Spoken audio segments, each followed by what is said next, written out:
I think at the heart of most people's frustration in life and anxiety and all that sort of stuff and especially because we're sort of not face to face as much as we used to be.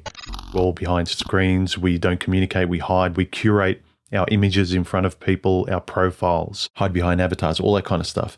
I think at the heart of everything is that we feel like frauds and we can't help but notice it. We can tell ourselves a lot of different stuff. We can puff our chests out. We can troll in comment sections.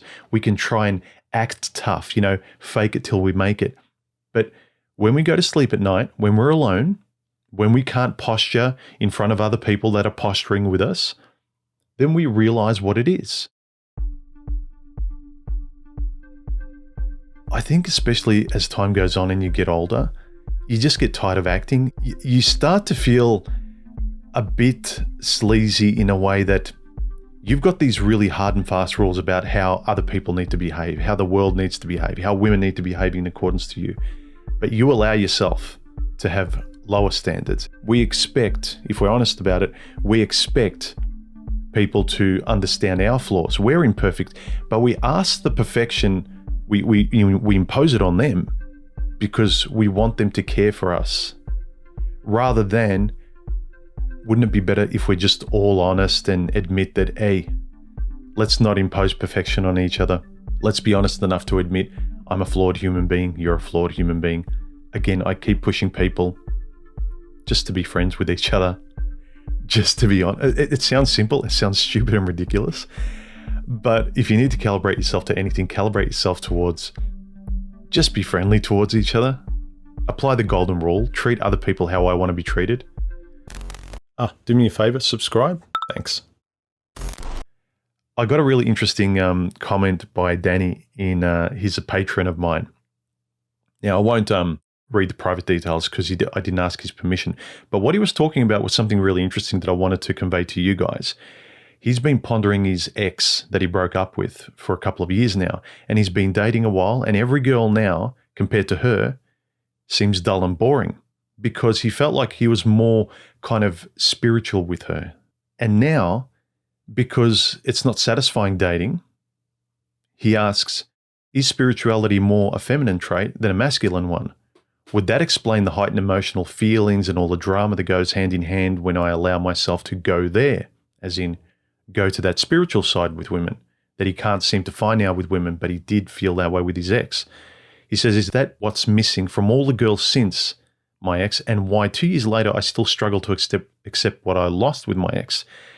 Now, I would say that going there, as well as the misnomer that, women feel more, or women are more spiritually connected, I don't buy that.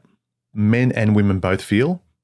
Men try and find the source of it, verbalize it, and put a name to it, make it real. Women just feel it. They swim around in the ocean of feelings. They feel it more, but it's more a herd of cats with them. I don't think it's really spirituality. If we take that mystical spirituality sort of term out of it, all it is simply being open and honest enough to just to be yourself. A lot of you guys will kind of laugh at me when I say, oh, be yourself. It sounds so new agey and hippie.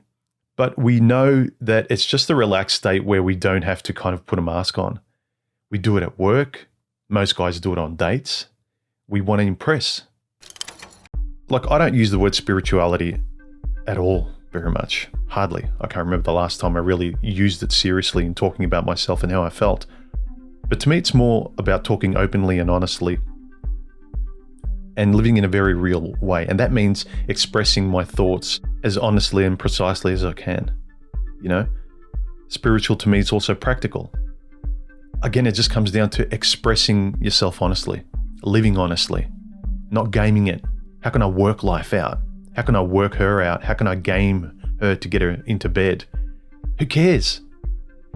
I tell you what, today I've noticed the more you just let go of the pretense and the mask and just kind of be yourself, you stumble into people that kind of match you, or even if they don't, it's refreshing enough to come across a person that's just doesn't wear a mask anymore. And even if they're not compatible to you, you could just have a nice conversation with someone who is not going to really be your best friend, but it's refreshing to meet a real person.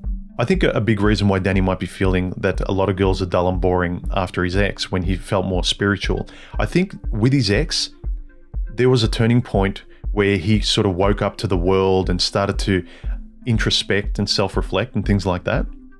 And since, he's been exposed to a world where everyone's asleep like he was before. So it's not that his ex was necessarily special. You probably moved on for a good reason. It's that now you're a different person. You've had that, rebirth in life that a lot of guys have. A lot of people glibly call a midlife crisis, but it's a midlife awakening as far as I'm concerned. So I think now you're running into a lot of people that are asleep, empty. They turn up in masks because they're all scared, and that's what it is. And especially women today who are given every excuse and every concession, and they can act all the time. They can hide behind masks. They can never show themselves, and they've already got inbuilt insecurities about their body image, how they feel about themselves. And so they overcompensate by faking it until they make it, but they never make it. They just spend their whole lives faking it, and that's the mode they learn to be. So I can appreciate women already have much more of an inbuilt anxiety because, like I said, you can't fool yourself when you go to bed at night what your life is, how empty it is, or how devoid of meaning it feels, or how anxious you feel. Guys have always been told from the day they're born that they need to make something of themselves, do something to be respected and appreciated. A lot of guys don't like that because they think it's not fair. Oh, but women don't have to do it. Look how lazy they can get to be, and look at the world they get. But look at what they get. Look at their mental state. Look at the drama that's always swimming in their heads. Would you want to be a woman today, even with all the concessions? Most guys would say no. And as I've said also, there are much more women that would rather have guy friends than female friends. So there's a struggle in waking up to being real, but that's why most girls out there are dull and boring, because they haven't self-reflected.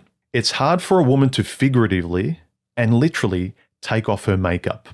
Women hide behind a lot their whole lives to be accepted and to be loved by their external shell. Women's external shell means a lot to them, which is why underneath it, most of them have nothing, because virtually all of them are scared. Because take off the mask, take off the makeup, there's actually nothing there. All they've exercised their whole life is the shell. Whereas with a guy, for him to be respected in the world growing up, guys always have to exercise the within to express it out there. So we learn kind of what we're made of. We have to create something and bring something out of us. Women never need to. And so whatever could have grown within them just kind of dies. It's not fertile anymore in a lot of ways than one. Because with all these empty, dull, boring women out there, what's the alternative? Try and trust and tolerate a dangerous bimbo? Even though you fully know you will feel even more alone with her. You will feel much more alone with an empty person, especially when you're trying to be open yourself. I've been there. I felt miserable as I was waking up to being more honest and real. I knew that the right thing to do was to treat people better, to give as much as I expect, to be fair in terms of what I want and what I give, not to sort of be a hypocrite, not to contradict myself, not to be selfish over others. To remember that golden rule, to remember what you value with the people you care about in your family, your friends and things like that. Translate that and be fair across the board in your life, and your life gets better.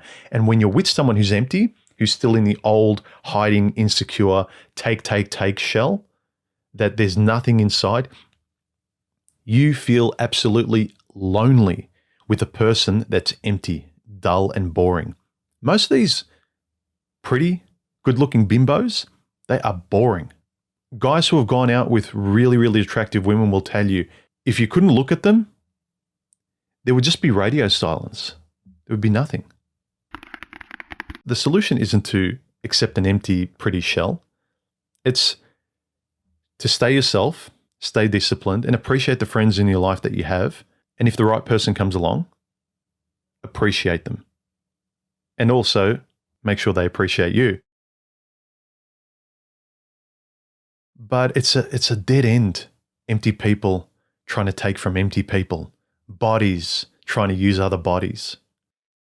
I think what you're feeling, Danny, is very rational. The answer isn't because you're feeling uncomfortable now because you're changing for the better to go back to the comfort of who you naively were before. You obviously are thinking and growing and learning more about yourself. You even know, logically, the answer isn't to go back to a younger state where you knew less and you're less wise. It's uncomfortable. It's meant to be, but it sounds like you know what's right. But yeah, don't throw years away on bimbos that were comfortable 10 years ago. And as I said, we can't sleep at night very well by wearing that mask anymore. You can when you're younger, you don't know any better, you're still figuring things out. So until you find your own face wearing a good enough mask, until you fashion your own, until you find your own face, is better than nothing. You know, you have to go out there somehow. You know, you copy things, you try things out until you find out what fits. But yeah, Danny, the answer isn't to go back to your ex. The answer isn't to just date the empty garbage that's out there. The answer is to be real and honest with yourself and only have the standard for who you are, just like you do with family, friends, and the routines and the life you're trying to live more honestly with. So thanks, Danny, for the comment. And you guys keep the comments coming. Leave your comments about this video down below. If you enjoyed these videos, share them with someone or donate if you want to say thanks. I appreciate it. Subscribe and, hit the like button. I'll talk to you later, guys.